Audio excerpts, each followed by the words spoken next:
Here with Andy Murasaki at the 2022 Nogi Worlds. Andy, you're competing in your first big Nogi event as a black belt. How's the training been going Nogi, and how's it different from your gi training? The training has been good. I didn't have a long Nogi camp for this tournament, obviously. 3 weeks ago, I just did a super fight at the IBJJF Grand Prix in the gi, so obviously I didn't get to train a lot Nogi. But I was helping the ADCC camp a little bit, training Nogi with the guys. And right now, all the teams was getting ready for Nogi World, so we had a good amount of people training with us, professor helping us to get ready for this event. And it's obviously a different sport, right? Gi and Nogi, it's completely different. The guard you play is very different. You don't have as much as control. You can't really play De La Riva effectively in Nogi as you can do in the gi. As you can see in the highest level, people playing in the gi. So obviously the game changed a lot more. But I'm excited to see where I am at the Nogi community. Tomorrow I'm competing in the middleweight division. We have a bunch of killers in the division. But I'm excited to get to the final with my teammate Rolando Samson. He's on the other side of the bracket, right? We haven't talked what we're gonna do yet, but honestly, just getting to the final with him I'll be happy with that.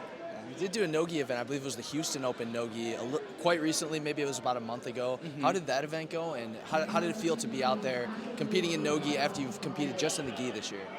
Yeah, so I actually did that tournament, the Houston Nogi Open, just so I could score enough points and do the Nogi Worlds. And it was actually the only tournament I could potentially score the points, because we didn't have any other opens. So I'm like, oh, if I make the points, I'll do Nogi Worlds. And I was glad enough to be able to win there. I had 2 matches. I was able to submit my first one. Second one was the final.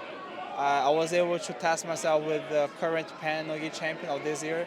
I was able to win, so that gave me a little boost in confidence, I would say. And yeah, since then I started training more Nogi, and now I'm here. Let's see how it goes tomorrow. It seems like your game and your techniques translate really well from gi to Nogi. You have a really good knee cut, really good single leg X. Those are positions that you see a lot in high-level Nogi tournaments as well. Do you think that is something that's going to help you out tomorrow? For sure. I think my gi game, obviously, I've been training the gi a lot more than Nogi. I can't even compare.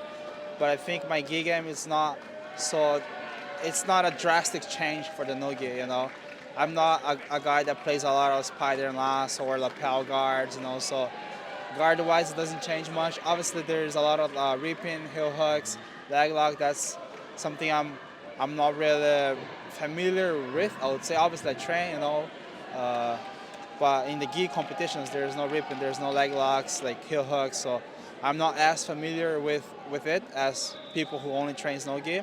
But everything else, I feel like it's just Jiu-Jitsu, so I'm not going to this competition as a new white belt, I would say, like a first experience. No, I know what to expect already, and I'm ready for it. Well, we can't wait to watch you compete. Thanks so much for your time, Andy. Thank you, guys.